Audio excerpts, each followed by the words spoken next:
Sa gitna ng taglamig, kapag ang mundo ay tumahimik sa ilalim ng kumot ng lamig, ang buhay ay kadalasang nararamdaman na mas tahimik, mas ligtas.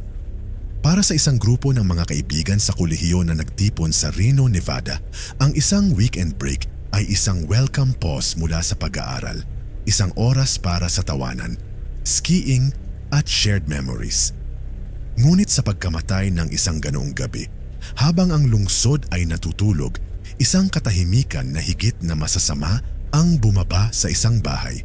Isang kabataang babae na natutulog sa isang sopa na ilang metro lang ang layo mula sa kanyang mga kaibigan ay mawawala sa malamig na hangin nang walang ingay.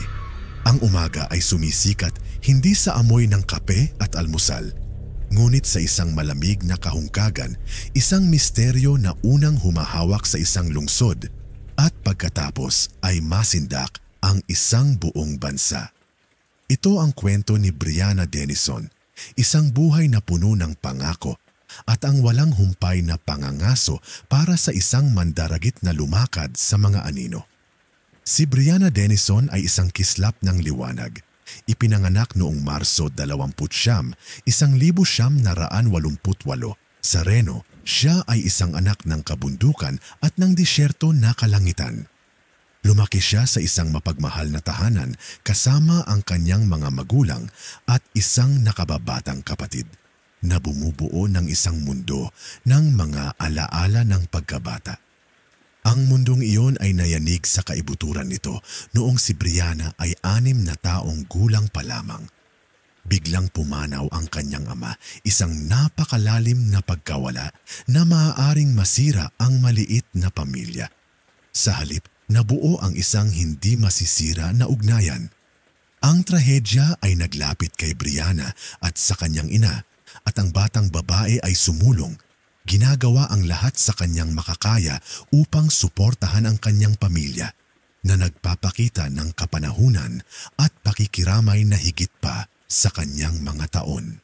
Dala niya ang diwa ng katatagan at pagkamausisa habang siya ay lumalaki. Si Brianna ay nagkaroon ng walang kabusugan na pagnanasa. Hindi siya nakontento na magbasa lang tungkol sa mundo. Gusto niya itong maranasan mismo. Ang kanyang pasaporte ay naging isang tala-arawan ng mga pakikipagsapalaran. Naglakbay siya sa kalahati ng Europa, namangha sa makulay na kultura ng Japan, at lubusang isinubsob ang sarili sa isang bagong buhay sa pamamagitan ng paggugol ng isang buong taon sa Italia bilang bahagi ng isang student exchange program. Ang bawat paglalakbay ay nagdagdag ng bagong layer sa kanyang maliwanag at nakakaingganyong personalidad. Pagkatapos makapagtapos ng high school, dinala siya ng kanyang landas sa maaraw na baybayin ng California kung saan siya nag-enroll sa Santa Barbara City College. Si Brianna ay may malalim na pagnanais na tumulong sa iba, lalo na sa mga bata. Pinangarap niyang maging isang child psychologist, isang karera kung saan ang kanyang likas na empatiya at banayad na kalikasan ay maaaring gumawa ng isang tunay na pagkakaiba sa mga kabataan. Sa Santa Barbara, umunlad siya. Bumuo siya ng isang malakas na bilog ng mga kaibigan, umibig, at nagtatakda ng landas para sa isang hinaharap na tila walang limitasyon at maliwanag. Noong taglamig ng 2008, ang isang 19 na taong gulang na si Brianna ay nagpahinga mula sa kanyang buhay kolehiyo. Umuwi siya sa Reno, sabik na makipag-ugnayan muli sa mga tao at lugar na mahal niya. Panahon na para makipag-usap sa kanyang pamilya at sa kanyang mga kaibigan noong bata pa upang magbahagi ng mga kwento ng kanyang buhay sa California at para lamang makauwi. Noong Biyernes, 18 ng Enero, nag-impake siya ng isang maliit na bag at nagtungo sa bahay ng kanyang matalik na kaibigan na matatagpuan malapit sa Universidad ng Nevada, Reno. Simple lang ang plano, isang klasikong weekend ng magkakaibigan. Ang isa pang kaibigan ay sumama sa kanila at ang kanilang mga araw ay na-map out sa kasiyahan, skiing sa snowy slope sa araw at enjoying concert at nightlife ng lungsod sa gabi. Ang Sabado, Enero 19 ay dapat na maging isang highlight. Isa sa mga paboritong banda ni Brianna ay tumutugtog ng isang konsyerto sa bayan.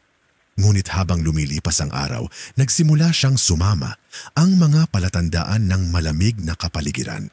Naisip niyang manatili, ngunit ang kanyang ina, na alam kung gaano kahalaga sa kanya ang konsyerto, hinimok siya na pumunta pa rin upang huwag hayaang masira ang kanyang kasiyahan sa kaunting lamig.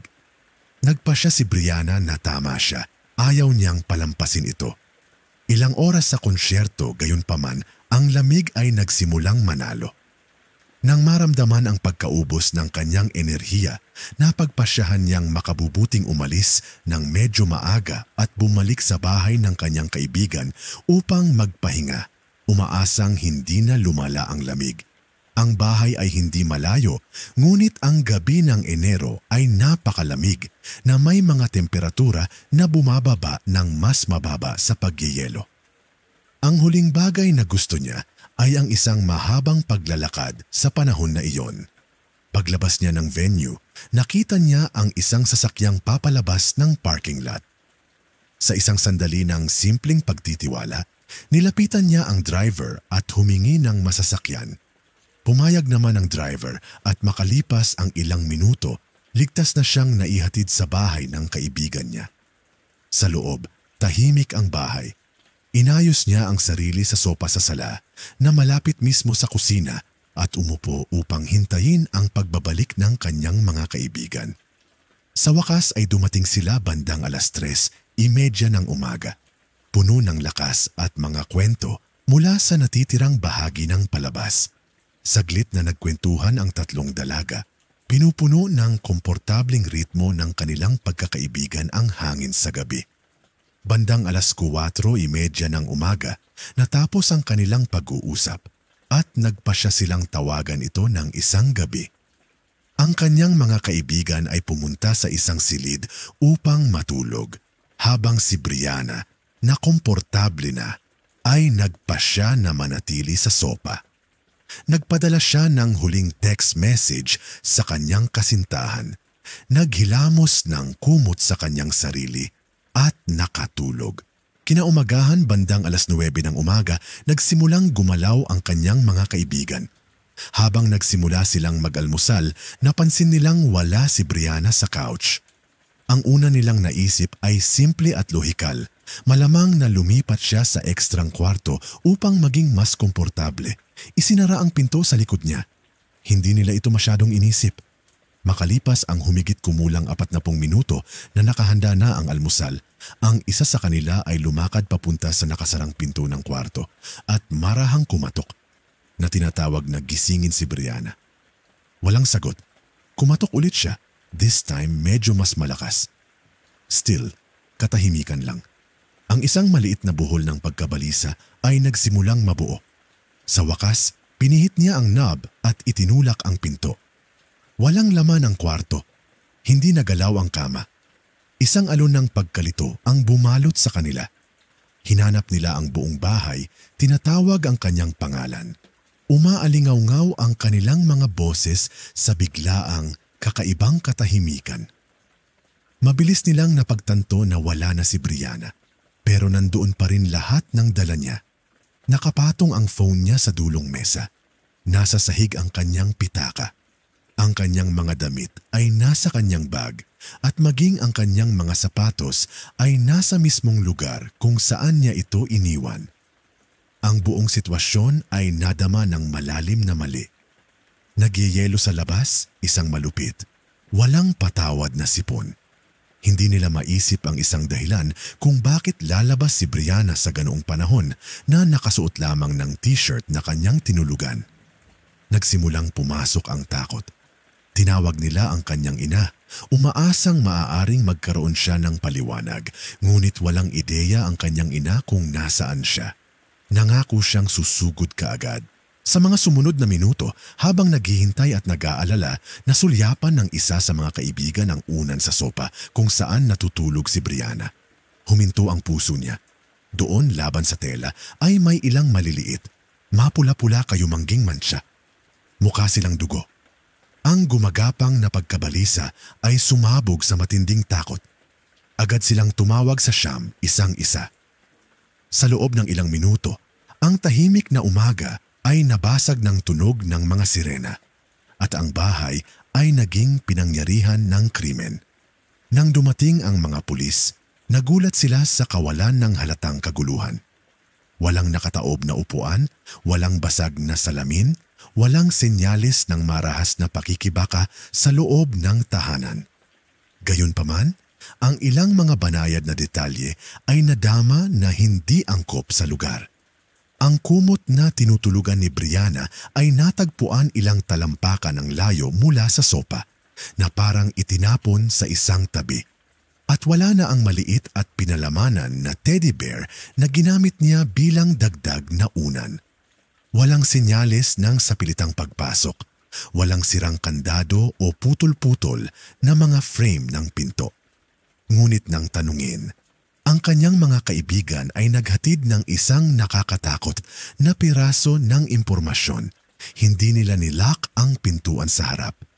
At ang naka-unlock na pinto ay nakaposisyon mismo sa harap ng couch kung saan natutulog si Brianna.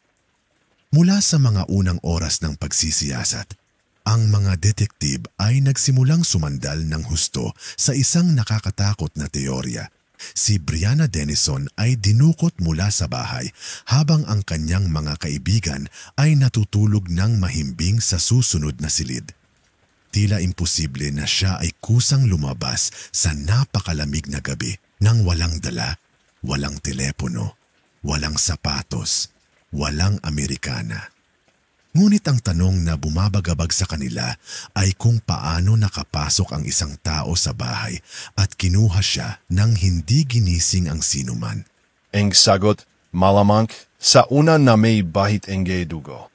Hindi nagtagaw ay dumating ang MGA eksperto sa forensic at pinagsama-sama ang pinakakapani-panivawa at nakakatakot na paliwanag. Una, kinumpirma MGA lab test niya ang dugo sa unanay kay Brianna.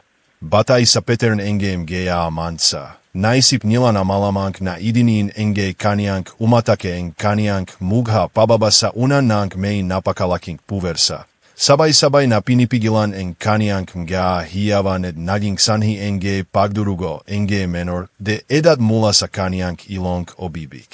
Ito ay isang parang ang pagpupuapatahimik sa kaniya na parehong brutal at nakakatakot na epektibo.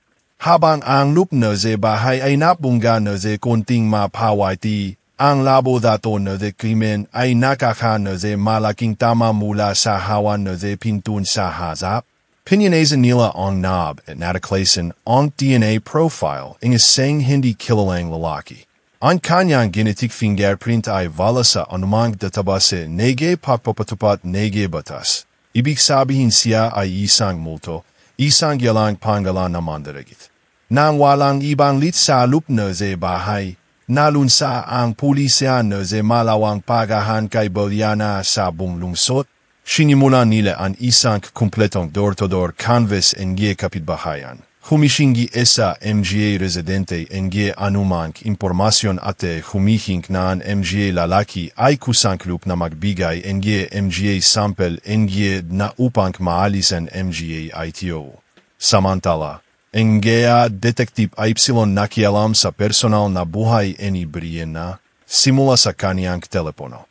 Nakakita sila ng isang string ng MGA galit na text message mula sa kanyang kasinhan nung gabing nawala siya. Kinumpirma ang kanyang MGA kaibigan na mabato ang relasyon at nasa binggit na ang break upe ang dalawa. Sa maikling panahon, itinuring na person of interest ang kanyang nobyo hanggang sa mabilis na nakumpirma ang MGA investigador ang kanyang alibi.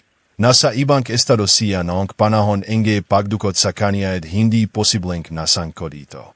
Mula sa mga unang araw, ang pagkawala ni Brianna ay binihag si Reno. Mabilis itong naging pinakamalaking balita sa lungsod at hindi nagtagal, nakilala ang kanyang mukha sa buong bansa. Ang kanyang litrato ay nakaplaster sa mga billboard at ang mga lokal na channel ng balita ay patuloy na nag-update sa kaso. Ang tugon ng komunidad ay napakalaki. Sa kabuuan, nakolekta ng pulisya ang humigit kumulang 3,000 mga sample ng DNA mula sa mga lokal na lalaki, isang napakalaking gawain para sa laboratorio ng krimen ng lungsod na sadyang hindi nasangkapan upang mahawakan ang volume na iyon. Humingi ng tulong ang mga autoridad sa publiko at bilang patunay sa desperasyon ng lungsod na mahanap si Brianna, mabilis silang nakalikom ng 150,000 dolyar para punduhan ang karagdagang pagsubok. Sa kalaunan, ang bawat solong sample ay naproseso. Nakakadurog ng puso ang resulta, wala ni isa sa kanila ang tumugma sa DNA ng hinihinalang dumukot. Ang FBI sa lalong madaling panahon ay sumali sa pagsisiyasat na dinadala ang kanilang malawak na mapagkukunan upang dalhin. Muling binisita ng mga tiktik ang bawat potensyal na lead. Nagsimula sila sa lalaking naghatid kay Brianna pauwi mula sa konsyerto sa paghihinala na maaaring bumalik siya mamaya. Matapos iulat ng media na gustong makipag-usap sa kanya ng mga pulis, kusang loob na lumapit ang lalaki. Nagbigay siya ng sample ng DNA at nagpakita ng solidong alibi na nililinis ang kanyang pangalan ng lubusan. Ang isa pang nakakaintriga na lead ay nagmula sa isang lalaki na nakatira sa tapat ng bahay. Sinabi niya sa pulisya na nagdusa siya ng insomnia at gising sa kanyang sala sa mga unang oras ng umagang iyon. Bandang 5:00 ng umaga, may nakita siyang anino na dumaan sa harap ng kanyang bintana. Ilang sandali pa, narinig niya ang kakaibang tunog ng isang taong nagsisikap na buksan ang kanyang pintuan sa harapan na kinakalabit ang hawakan. Pagkatapos ng ilang nabigong pagtatangka, tumigil ang ingay. Noong mga panahong iyon, hindi niya masyadong inisip iyon. Sa pag-aakalang isa lang itong lasing na napagkamalan na sariling bahay ang kanyang bahay. Sa pagbabalik tanaw, ito ay isang malalim na nakakabagabag na detalye. Sa bawat araw na lumilipas, ang paghahanap para kay Brianna ay lalong nagngangalit. Legion ng mga voluntaryo ay sumali sa mga opisyal ng pulisya. Iniiskan ng mga helikopter ang masungit na tanawin mula sa itaas habang ang mga K9 unit ay nagsusuklay sa mga lugar na mahirap maabot, makakapal na kagubatan, bukas na mga bukid at madilim na mga kanal. Ngunit wala sa mga ito ang humantong kahit saan. Batay sa ebidensya na mayroon sila, lubos na nag-alinlangan ang mga detective na ito ang unang krimen ng umaatake. Ang katapangan at katahimikan ng pagdukot ay nagmungkahi ng isang mandaragit na may karanasan. Nagsimula silang maghukay sa iba pang hindi nalutas na marahas na mga krimen sa lugar ng Reno at sa lalong madaling panahon natagpuan nila ang 2 kamakailang insidente na nagpalamig sa kanilang mga gulugod. Noong Nobyembre 2007, 2 buwan lamang bago nawala si Brianna, isang 21 taong gulang na estudyante sa kolehiyo ang inatake sa isang paradahan ng universidad. Isang hindi kilalang lalaki ang tumakbo palapit sa kanya, ibinagsak siya sa lupa at naglabas ng baril bago siya sexual na inatake. Binalaan siya nito na tumahimik, ngunit sa halip, sumigaw ito ng buong lakas. Tila ginulat siya ng mga sigaw nito. Tumalon siya at tumakas. Nalaglag ang isang pakete ng kondom habang tumatakbo. Pagkaraan ng isang buwan, noong Disyembre, isa pang pagkataka ang naganap. Sa pagkakataong ito, ang biktima ay isang 22 anyos na estudyante na nakatayo sa labas mismo ng kaniyang tahanan. Isang lalaki ang sumubot mula sa likuran. Tinakpan ang kanyang bibikate ilong ang sapat na lakas upang siya ay mawalan ang melee. Naving si ilang sandali sa loop de taxi de isang pick-up truck. Huminto ang driver sa isang liblib na lugar at sexual na sinaktan siya, na inutusan siyang huwag tumingin sa kanya sa buong oras.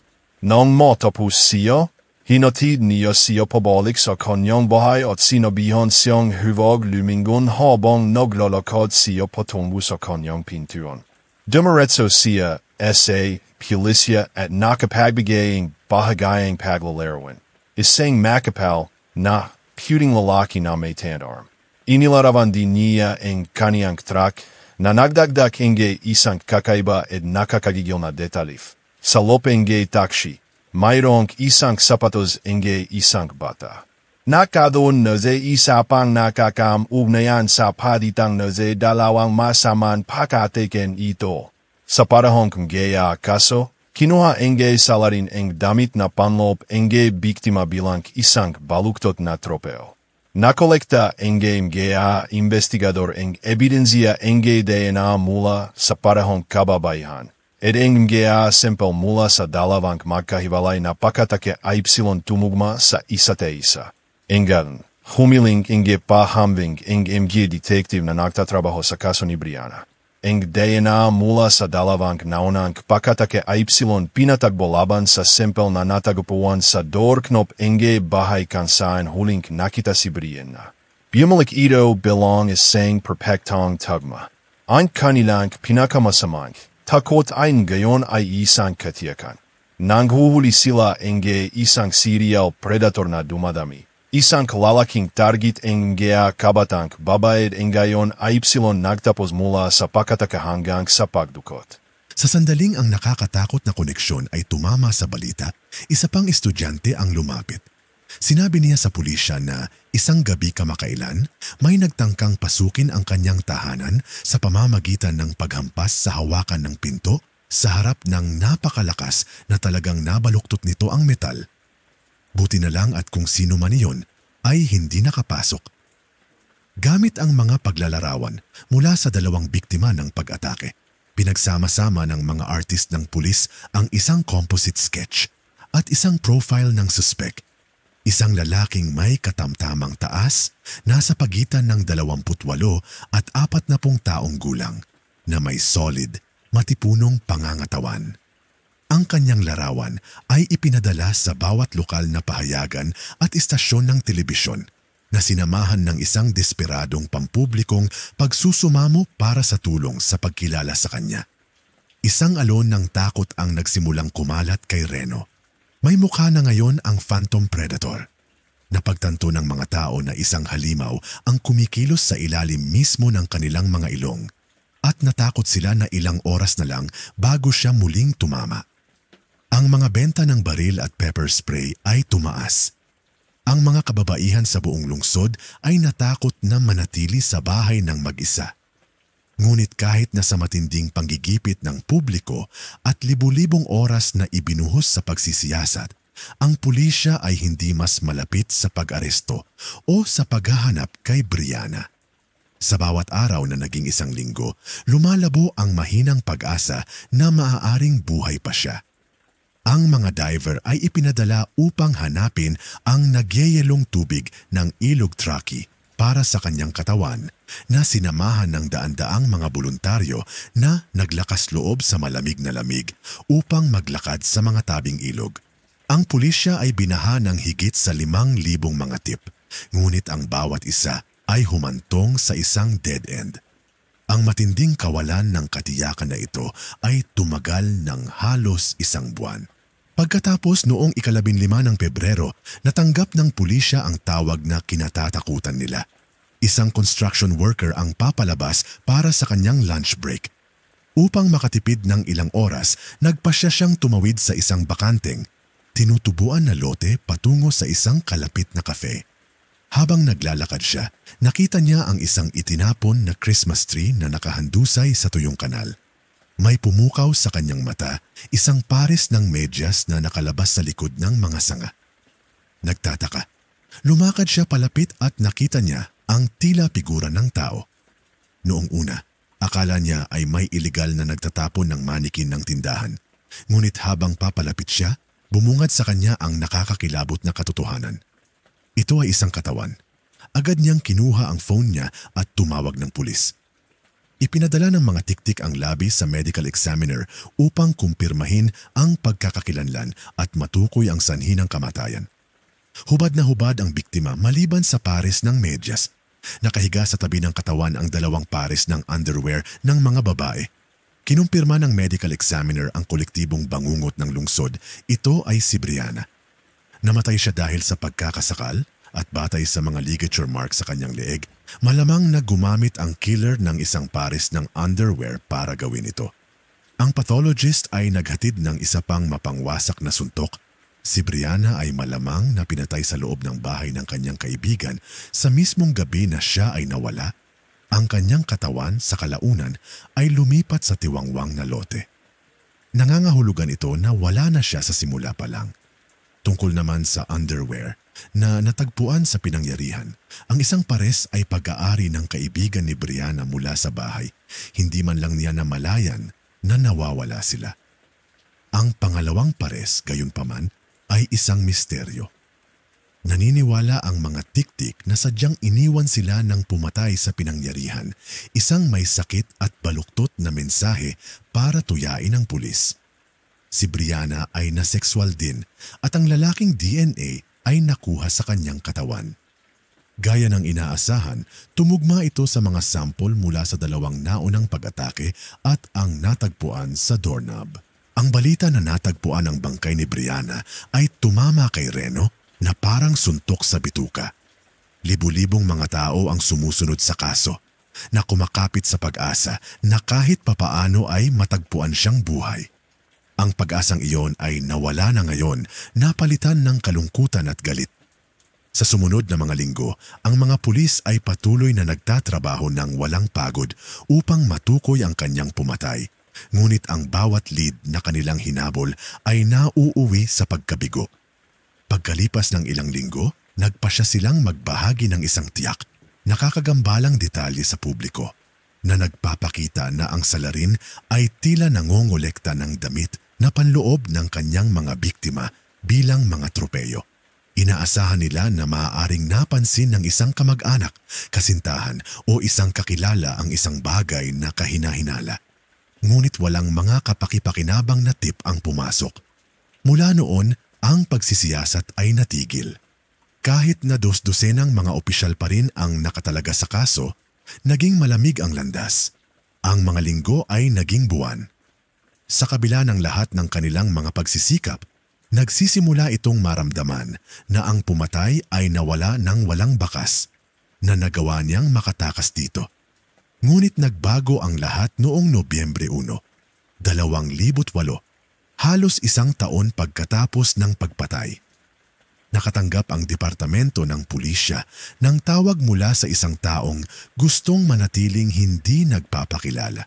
Sinabi ng tumatawag na noong nakaraan, ang kanyang kaibigan ay nakagawa ng isang nakakabagabag na pagtuklas. Natagpuan niya ang mga damit na panloob ng kababaihan sa pickup truck ng kanyang kasintahan.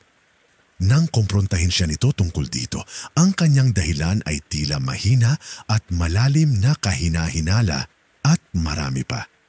Di nagtagal matapos ang pagpatay kay Brianna ay naging mga headline. Ang lalaking ito ay biglang ibinenta ang kanyang pickup truck at umalis ng bayan. Ang pangalan ng lalaki ay James Biela. Agad na itinuon ng pulisya ang buong atensyon sa 27 taong gulang. Si James Biela ay isang dating Marine na may malawak na pagsasanay sa martial arts. Sa oras ng pagpatay kay Brianna, nagtatrabaho siya sa iba't ibang mga trabaho sa konstruksyon at gumugol ng maraming oras sa mga proyekto malapit sa universidad, sa eksaktong lugar kung saan nakatira ang kaibigan ni Brianna. Kilalang-kilala niya ang kapitbahayan.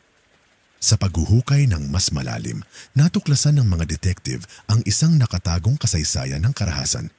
Sinabi sa kanila ng dating kasintahan ni Biela na sinaktan niya ito ng maraming beses at minsan ay muntik nang makapatay ng isang tao gamit ang kutsilyo sa isang marahas na alitan. Nagkaroon din ng kakaiba at malupit na insidente kung saan sa hindi malamang dahilan nabali niya ang paa ng aso. Sa kabila ng lahat ng ito, si James Biela ay hindi pa nakaharap sa anumang seryosong kaso ng felony na nangangahulugang hindi kailanman nakolekta ng pulisya ang kanyang DNA. Di nagtagal, nalaman ng mga tiktik na si Biela ay lumipat kamakailan sa Reno. Agad nilang inilagay siya sa ilalim ng buong panahong pagbabantay. Tinawag din siya ng mga ito. Sinasabi sa kanya na gusto nilang makipag-usap. Pumayag si Biela na makipagkita pero kakaiba. Hindi man lang nag-abalang magtanong kung tungkol saan ang interview. Kinabukasan, naupo siya sa mga detective. Tinanong nila siya kung nasaan siya noong gabing pinatay si Brianna. Kalmadong sinabi ni Biela na siya ay nasa lugar ng kanyang kasintahan. Ngunit nang hilingin sa kanya na magbigay ng isang voluntaryong sample ng DNA, tumanggi siya. Pagkatapos ng panayam, pinuntahan ng mga pulis ang kanyang dating kasintahan. Sinabi niya sa kanila na ang kanyang alibi ay isang kumpletong kasinungalingan. Hindi niya ito nakasama noong gabing iyon. Sa kanilang pag-uusap, nalaman ng mga investigador na si James at ang babaeng ito ay may 4 na taong gulang na anak na lalaki na magkasama. Tinanong nila ang ina kung maaari silang kumuha ng sample ng DNA mula sa batang lalaki. Pumayag naman siya. Bumalik ang mga resulta ng lab at ito ang tagumpay na hinihintay nila. Ang DNA ng pumatay ay halos perpektong katugma ng ama sa bata. Nangangahulugan ito na ang ama ng bata o ang isang malapit na kamag-anak sa ama ang may pananagutan sa mga krimen. Ngayon, nakuha na nila siya. Gamit ang makapangyarihang ebidensya ng DNA ng pamilya, bumalik ang mga detective kay James Biela, ngunit sa pagkakataong ito ay para arestuhin siya. Tinamaan siya ng mahabang listahan ng mga singil na konektado sa lahat ng 3 kaso kung saan natagpuan ang kanyang DNA. Gayunpaman, tumanggi siyang aminin ang anumang pagkakasala. Pinananatili ang isang stoic at mapanghamon na katahimikan. Habang nakaupo si James Biela sa kulungan, habang naghihintay ng paglilitis, ipinagpatuloy ng mga investigador ang pagtatayo ng kanilang mahigpit na kaso. Nang makausap nila ang kanyang ama, nalaman nila na si James ay may mahabang kasaysayan ng pag-abuso sa droga. Isa sa mga pangunahing dahilan kung bakit siya napaalis ng walang karangalan mula sa Marines. Natuntun din ng mga detective ang lumang van na pag-aari niya. Ipinakita ng forensic testing na ang mga microscopic fibers mula sa mga seat cover ay eksaktong tugma sa mga fibers na dating nakita sa damit ng pangalawang estudyante na dinukot at sinaktan. Ang kanyang dating amo ay may isa pang pirasong idadagdag sa palaisipan. Ayon sa kanya, huminto si James Biela sa kanyang trabaho sa mismong araw na natagpuan ang bangkay ni Brianna Denison at pagkatapos ay agad siyang umalis para sa ibang estado. Nang magsimula ang paglilitis, sinubukan ng abogado ni Biela na ipaglaban na ang mga kaso ay hindi konektado, na ang bawat krimen ay may iba't ibang lagda. Ngunit ang mga pag-aangkin na iyon ay nagkaroon ng maliit na timbang laban sa bundok ng ebidensya ng prosekusyon, kasama ang hindi maikakaila na thread ng DNA na nagtali kay James Biela sa bawat isa sa kanila. Tiyak na hindi nakatulong sa kanyang kaso na sa buong paglilitis sa korte, madalas na nakaupo si James na nakangiti at kung minsan, ngumingiti pa. Noong huling bahagi ng Mayo 2010, mahigit 2 taon lamang pagkatapos ng pagpatay kay Brianna, napatunayang nagkasala siya sa lahat ng bagay. Na iniwan ng korte upang magpasya sa kanyang sentensya at ang parusang kamatayan ay nasa mesa. Ang abogado ni Biela ay nagtulak ng husto upang maiwasan ang pinakamabigat na parusa na sinabi sa hukom ang tungkol sa maligalig na pagkabata ng kanyang kliyente. Kung paano siya regular na binubugbog ng kanyang alkohol na ama at itinuro ang kanyang mabuting pag-uugali sa kulungan. Wala ni isa sa mga ito ang nagpangyari sa hukom. Si James Biela ay hinatulan ng kamatayan.